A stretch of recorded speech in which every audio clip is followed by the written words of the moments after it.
Hey there, welcome to a no-nonsense, super serious boss guide for beating the final boss of BPM bullets per minute. You did it! You defeated all of the bosses up till now in a single run. Good job. Don't pat yourself on the back just yet though. You'll have to fight 3 waves of enemies and the King of Helheim himself before you can claim victory. My name is Schwingy, let's get started. Nidhogg himself is actually not that difficult, and we'll go over his moves in a sec, but before that I want to go over one particular set of enemies that can spawn in the 3rd wave. I'm of course talking about these 3 amigos over here, the Jotunn Guards. These guys are not pushovers and will give you a hard time the first few times you encounter them. First, we'll go over what makes them tricky and then talk about how to beat them a bit more easily. Because they have these large shields to protect them, shooting them traditionally will have no effect until they raise their shields to throw them at you. They have 2 different attacks, a charge and a shield throw. The charge is pretty easy to avoid by dodging, and the shield throw can be avoided by dodging at the correct time as well, though it is trickier.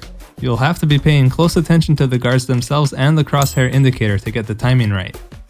So, how do we deal with them? Well, one way is to wait for them to lift their shields up in preparation for that shield throw, since they're completely vulnerable during that state. The second is to shoot their feet while they're using their shield as protection. You'll notice there's a tiny space that you can hit at any point as long as you're not too close to them. The other thing is that you can hit them with your damaging spells like Goal's secondary while they're blocking with the shield, it goes right through. That makes it a bit easier to take care of them. Alright, onto the big dragon! Nid has 2 phases, one where he's flying around the arena and the other where he's grounded and stationary. While Nid is flying, he has 3 moves. Expanding Circle. This is the same move that Alvis uses. Nid will place a sphere that grows on the beat. You'll take damage only if you walk through it while it's expanding, otherwise you'll be safe. Pick your moment and walk or dash through the circle when it's safe. Single Fireball. Nid will fire a super fast fireball at you. The only way to avoid this is to dodge with the correct timing based on the crosshair indicator. This move can really catch you off guard if you're not paying close attention, so always keep your eyes out for the indicators. 6 Fireballs. Nid fires 6 fireballs towards you in succession.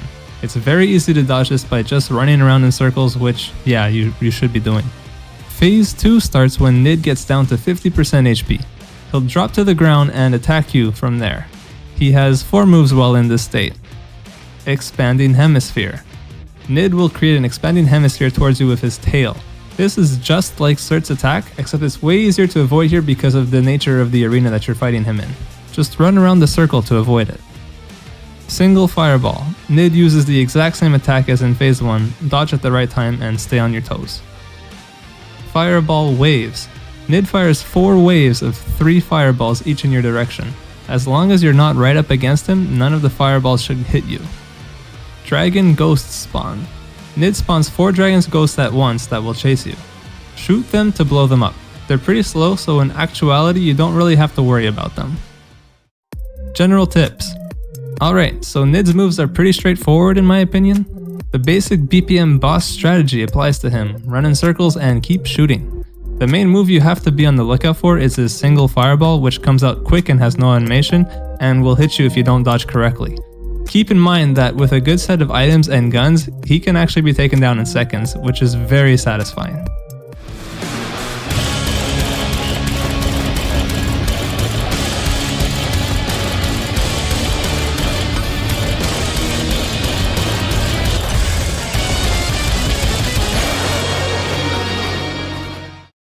Congratulations! You beat the final boss of the game and can now proceed to challenge him on harder difficulties if that's what you're into.